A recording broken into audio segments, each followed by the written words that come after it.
बोलो जयकारा बोल मेरे श्री गुरु महाराज की जय। श्री सद्गुरुदेव भगवान की जय। गुरुमुखो, नाम में बहुत शक्ति है। गुरु के द्वारा गए नाम पर जो अमल करता है वह सर्वदा सुखी रहता है। उसकी आत्मा परमात्मा से मिलने को एक मार्ग तय करती है। उस मार्ग पर चलने के लिए उस शब्द का सहारा लेना पड़ता है जो हमारे संत महापुरुषों ने हमें दिया हुआ होता है। नाम की महिमा परंपार है। एक समय की बात है, एक राजा बहुत भक्तिवान व संत सेवी था। एक बार एक संत जी ने उस राजा से कहा कि तुम अपने राज्य में सत्संग के लिए स्थान बनवाओ, क्योंकि सत्संग के द्वारा लाखों जीवों का कल्याण होगा।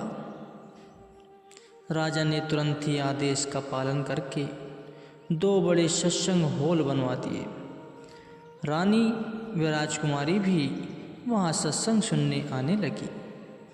राजकुमारी के पुराने संस्कार उच्च थे। उसने थोड़ी ही समय में काफ़ी कमाई कर ली। संत जी ने स्त्रियों के सत्संग का कार्य राजकुमारी को सौंप दिया।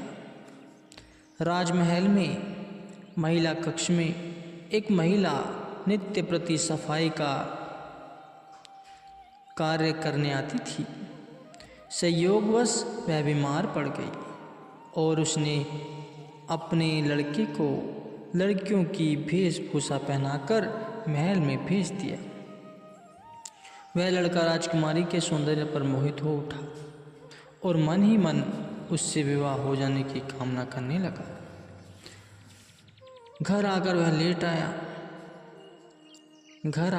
लेट गया। उसका खाना पीना सब छूट गया। मन में एक ही लटक है कि किसी प्रकार से राजकुमारी से विवाह हो जाए। उसकी माँ ने उसकी ऐसी दशा देख चिंतित हो उससे इसका कारण पूछा। तो उस लड़के ने कहा कि यदि तुम्हें मुझे जीवित देखना चाहती हो तो उस राजकुमारी से मेरा विवाह करवा दो।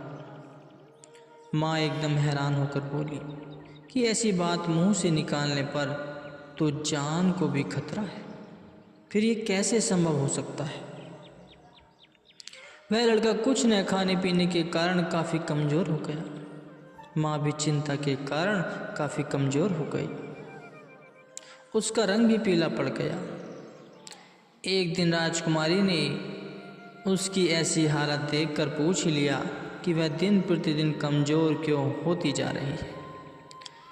अब वह महिला कहे तो क्या कहे, वह खामोश ही रही। राजकुमारी के पुनः पूछने पर उसने क्षमा याचना करते हुए सब हाल कह सुनाया।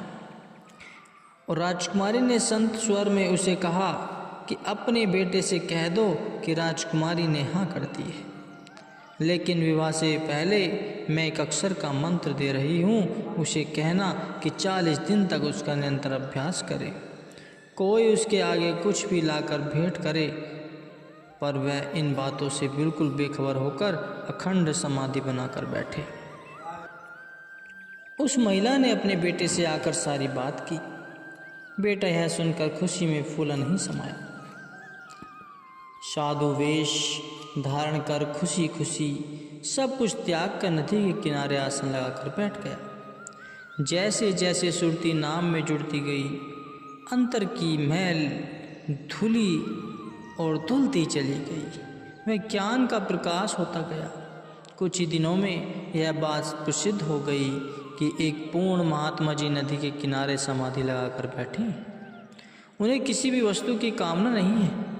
कोई कुछ रख जाए या ले आए, उन्हें उससे कोई सरोकार नहीं। इस तरह प्रतिदिन लोग उसके दर्शन हेतु वहाँ आने लगे। नाम के प्रताप से उसके मन की कलुषता धुलती गई, वह उसका मन उज्जवल हो गया। परम संत श्री कबीर साहिब जी वर्णन करते हैं कि जहाँ काम तहाँ नाम नहीं, जहाँ नाम नहीं वहाँ काम। धीरे धीरे उसकी महिमा बढ़ने लगी। धीरे धीरे उसकी महिमा बढ़ने लगी। वह फैलते फैलते राज दरबार तक आ पहुँची। 40वां दिन था। राजा भी रानी व राजकुमारी सहित उस साधु के दर्शन करने हेतु वहाँ जा पहुँचे। राजकुमारी ने उस साधु से कहा कि जिसने तुम्हें यह ध्यान लगाने को कहा था वह राजकुमारी तुम्हारे सामने खड़ी है। वह आंखें खोलकर तुरंत राजकुमारी के चरणों में गिर पड़ा और बार बार शुक्रगुजार कहने लगा कि आपने मुझे जो यह नाम का प्याला पिलाया है, उसने मेरे मन से विषय वासनाओं की सारी मैल को धो डाला। मैं जन्म जन्मांतरों तक आपके इस उपकार का ऋणी रहूँगा और यह ऋण मैं कभी नहीं चुका सकता। यह सुनकर राजकुमारी बहुत प्रसन्न हुई। उचित मार्गदर्शन पाकर उस लड़के की मालिक से बिछड़ी हुई आत्मा मालिक से जा मिली। गुरुवाणी में वर्णन आया है कि जनु नानको धुड़ी मंगे तीशु गुरु सिक्खी, जो आपी जपे आवरही नामो जपा। सत्पुरुष कहते हैं कि वे उस सेवक के चरणों की धूल की याचना करते हैं जो स्वयं प्रभु नाम का सुमरन करता है और दूसरों से भी सुमरन करवाता है। नाम और सत्संग के प्रताप से नीच भी श्रेष्ठ बन जाता है, रंग साहों का साहा बन जाता है। नाम हर मुसीबत में संग सहाई है। इसलिए बुद्धिमान वही है जो अपनी आत्मा को भक्ति में सुदृढ़ करने के लिए गुरु शब्द का आसरा ले और सभी विकारों से मुक्त हो हृदय मंदिर में मालिक की सुंदर छवि आसीन करे और जो गुरु के द्वारा दिए गए नाम को अपने अंतर्ध्यान में समा ले, उस पर कार्यरत रहे, उसका जाप करे। उस नाम में इतनी शक्ति है कि वह उसका जीवन ही बदल देगा। गुरु संत के द्वारा दिया गया नाम परम शक्तिशाली होता है। उस नाम में बहुत शक्ति होती है जो परमात्मा तक का रास्ता तय करा देती है।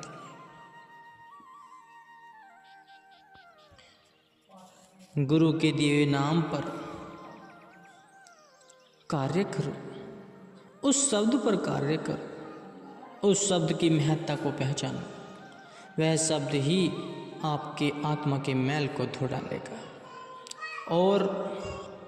और आपके अंदर आध्यात्म पैदा करेगा।